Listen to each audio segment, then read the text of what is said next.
खबर बहुत बढ़िया और कायदे से हर न्यूज चैनल के प्राइम टाइम पर इस पर डिबेट होनी चाहिए, मगर इक्का दुक्का न्यूज चैनल्स ने इसकी चर्चा करके इसे छोड़ दिया। इंडोनेशिया में हमारे जो डिफेंस अटैचे हैं शिव कुमार, जो कि नौसेना के एक अधिकारी हैं, उन्होंने एक बहुत बड़ा दावा किया है।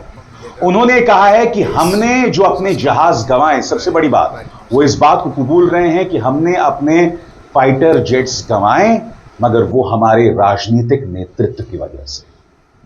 सबसे पहले मैं आपको बतलाना चाहता हूं कि दरअसल उन्होंने क्या कहा, और उसके बाद मैं आपके सामने पेश करूंगा एनडीटीवी की एक क्लिप। जी हां, एनडीटीवी ने इसकी चर्चा जरूर की है, मगर प्राइम टाइम में कितने डिबेट्स किए मैं नहीं जानता हूं। मगर सबसे पहले मैं आपको बतलाना चाहता हूं कि हमारे defence attache naval officer Shiv Kumar ने दरअसल कहा क्या है आपके स्क्रीन पर। इंडोनेशिया में इंडियन डिफेंस अटैचे के तौर पर तैनात कैप्टन शिव कुमार के ऑपरेशन सिंदूर पर दिए गए प्रेजेंटेशन के दौरान कहा गया है कि हमने ऑपरेशन सिंदूर के दौरान कुछ विमान खोए, क्योंकि हम पर राजनीतिक नेतृत्व का दबाव था कि पाकिस्तान के मिलिट्री ठिकानों पर हमला नहीं करना है।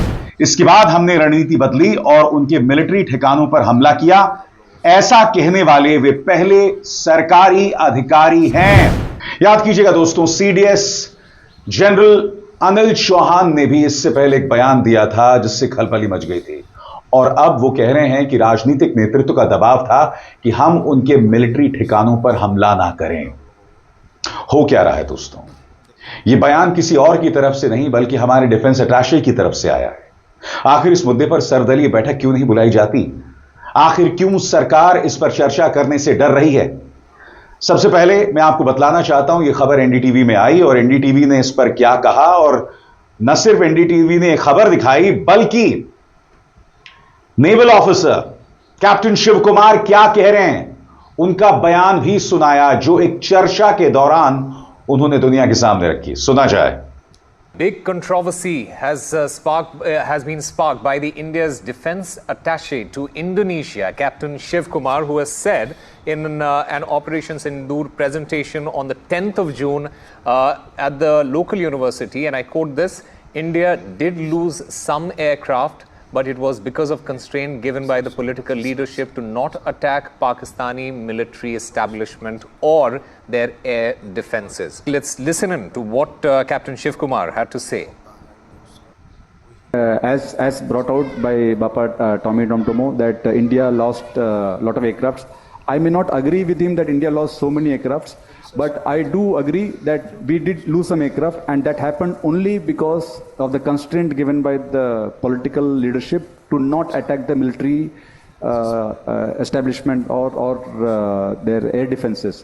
But after the loss, we changed our tactics and we went for their military installations. So we first achieved separation of enemy air defense and destruction of enemy air defense, and then that's why all our attacks then could easily go through using surface-to-air missiles, BrahMos, surface-to-surface missiles.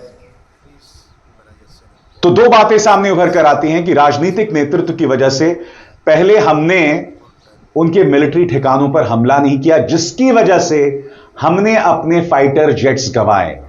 बाद में हमने अपनी रणनीति बदली और उनके military ठिकानों पर हमले किए।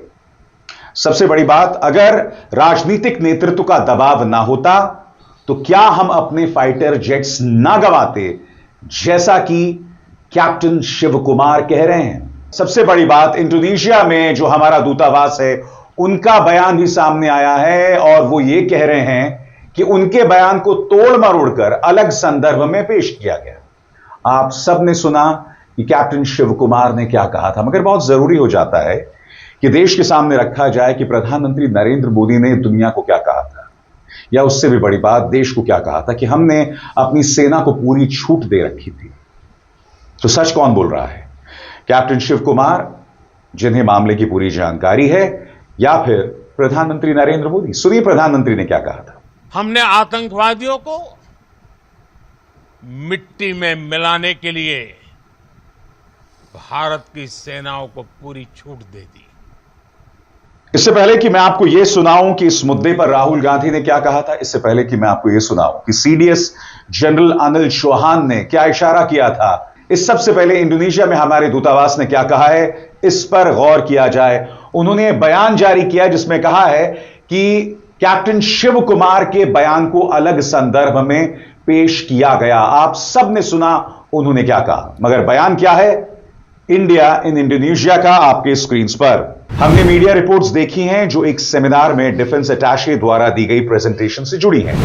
उनके बयान को संदर्भ से हटाकर पेश किया गया और मीडिया रिपोर्ट्स में उस प्रेजेंटेशन की मंशा और असली बात को गलत तरीके से दिखाया गया। प्रेजेंटेशन में यह बताया गया था कि भारतीय सशस्त्र बल नागरिक राजनीतिक नेतृत्व के तहत काम करता है, जो कि हमारे पड़ोसी देशों से अलग है। साथ ही यह भी साफ किया गया कि ऑपरेशन सिंदूर का मकसद आतंकी ढांचे को निशाना बनाना था और भारत की जवाबी कार्रवाई भड़काऊ या युद्ध को बढ़ाने वाली नहीं थी। आपने सुना उन्होंने क्या कहा, आपने यह भी सुना कि प्रधानमंत्री नरेंद्र मोदी ने क्या कहा। मैं समझ नहीं पा रहा हूं उसमें गलत संदर्भ में पेश करने वाली क्या बात हो गई। भाई अब सवालों के जवाब देने पड़ेंगे और सवालों के जवाब से बचा नहीं जा सकता।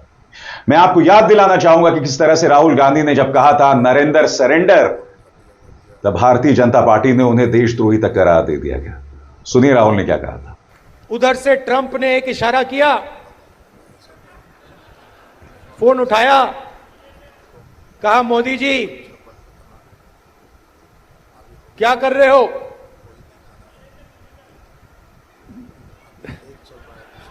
नरेंद्र सरेंडर, और जी हजूर करके नरेंद्र मोदी जी ने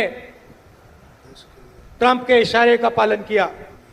और फिर राहुल ये बार बार सवाल पूछ रहे हैं कि हमारे कितने जेट्स को नुकसान पहुंचा। राहुल ये भी सवाल पूछ रहे हैं कि क्या जो जेट्स को नुकसान पहुंचा इस पर सरकार पारदर्शी क्यों नहीं, कहीं सरकारी नीतियों की वजह से ऐसा तो नहीं हुआ है। और जिस बात की पुष्टि कोई और नहीं, defence attache captain Shiv Kumar कर रहे हैं। सुनिए, हमारे जेट्स के ऊपर राहुल गांधी ने सवाल किया था और पूरा गोदी मीडिया उनके पीछे पड़ गया था, उन्हें गद्दार तक बताया गया था। सुनिए राहुल ने क्या कहा था। ऑपरेशन सिंदूर खत्म हो गया है, अब भी जिन लोगों ने पहलगाम आतंकवादी हमले को अंजाम तक पहुंचाया वो जिंदा घूम रहे हैं। सरकार को सवालों के जवाब देने पड़ेंगे और यही वजह है कि राहुल गांधी सवाल पूछ रहे हैं कि हमारे कितने फाइटर जेट्स को नुकसान पहुंचा। उन्होंने करारा प्रहार किया है देश के विदेश मंत्री पर, और वो क्या कहते हैं बेबाकी से आपकी स्क्रीन पर। विदेश मंत्री एस जयशंकर की खामोशी बहुत ही ज्यादा शॉकिंग है, डैमनिंग है। मैं एक बार फिर पूछता हूं कि आखिर कितने भारतीय विमान को नुकसान पहुंचा, क्योंकि पाकिस्तान को पहले से पता चल गया था। यह एक खामी नहीं है, यह एक अपराध है, यह एक लैप्स नहीं है, यह एक अपराध है और देश को यह जानने का अधिकार है। दोस्तों, आज बहुत जरूरी हो जाता है कि एक बार फिर मैं आपके सामने CDS chief of defence staff general Anil Chauhan के बयानों के 3 हिस्से सुनाऊं, और ये तीनों हिस्से मायने रखते हैं। याद कीजिएगा, उन्होंने रॉयटर्स को दिए गए इंटरव्यू में इस बात को कबूला था कि हमारे विमान गिरे। उन्होंने यह तक कहा कि 2 दिन तक हमने हवाई हमले नहीं किए थे, हमने अपने ऑपरेशंस को रोक दिया था, हवाई ऑपरेशंस को रोक दिया था। और उन्होंने पाकिस्तान की भी तारीफ की थी। ये 3 पहलू क्या है उन पर गौर किया जाना चाहिए, और साथ ही भारतीय जनता पार्टी से सवाल पूछने की जरूरत है कि आप इस मुद्दे पर सर्वदलीय बैठक बुलाने से क्यों बच रहे हैं। मैं आपको बतलाना चाहता हूं, सीडीएस अनिल चौहान के बयान का एक एक पहलू एक एक करके आपके स्क्रीन पर आ रहा है। पहला उन्होंने क्या कहा आपके स्क्रीन पर। पहली बार किसी सीनियर भारतीय अधिकारी ने यह माना कि ऑपरेशन सिंदूर की पहली रात भारतीय वायुसेना के फाइटर जेट्स गिराए गए थे। यह ऑपरेशन पहलगाम आतंकी हमले के बाद भारत ने शुरू किया। जनरल चौहान ने इन शुरुआती नुकसानों को स्वीकार किया और कहा कि यह कुछ रणनीतिक गलतियों की वजह से हुए। हालांकि उन्होंने यह साफ नहीं किया कि कितने जेट्स गिरे थे, लेकिन पाकिस्तान के 6 भारतीय जेट्स गिराने के दावे को उन्होंने बिल्कुल गलत बताया। उन्होंने जोर देकर कहा कि मुद्दा यह नहीं होना चाहिए कि कितने जेट्स गिराए, बल्कि यह समझना जरूरी है कि यह नुकसान क्यों हुआ और बाद में उन गलतियों को कैसे सुधारा गया। अब यहां पर सीडीएस अनिल चौहान यह कह रहे हैं कि कुछ रणनीतिक गलतियां हुई। किसकी वजह से हुई? और सबसे बड़ी बात, इसमें राजनीतिक नेतृत्व का कितना बड़ा हाथ था। दूसरी बात, ऑपरेशंस, हवाई ऑपरेशंस कुछ देर के लिए रोके गए। इस बात को किसी और ने नहीं, सीडीएस अनिल चौहान ने कबूला था। अगर आप भूल गए हैं तो एक बार फिर आपके सामने, इंडियन एयरफोर्स ने नुकसान के बाद 2 दिन तक अपने सारे फाइटर जेट्स नहीं उड़ाए। इन नुकसानों के बाद भारतीय वायुसेना ने करीब 2 दिन तक अभी सब देख रहा है राइट न्यूज़। और प्लीज़ हर बंदा से हाथ जोड़ता हूँ, प्लीज़ मेरा ये नया चैनल को सब्सक्राइब कीजिए और मेरा को आगे जाने के लिए रोज़ देखना है मेरा ये चैनल। मेरा चैनल में कोई भी घटिया न्यूज़ में नहीं डालता हूँ। मेरा को कोई यूट्यूब बनाने का शौक़ नहीं है। मेरा को आदमी को अच्छा न्यूज़ देने के लिए मेरा सहमत करूँगा। अगले मेरा चैनल पे अच्छा से अच्छा न्यूज़ आप लोग को देखने पाएगा, इसलिए मैं आप लोगों को सामने अच्छा वीडियो ले आ रहा हूँ। और आप लोग मेरा साथ सहमत रहने के लिए मेरा ये नया चैनल को प्लीज़ दोबारा से हाथ जोड़ कर मांगता हूँ, मेरा को सब्सक्राइब कीजिए और मेरा को आगे बढ़ के ले देना है। अगले वीडियो तक मैं आपको सामने लेके आ रहा हूँ। सब अच्छा रहे, खुश रहे। Thank you. जय हिंद।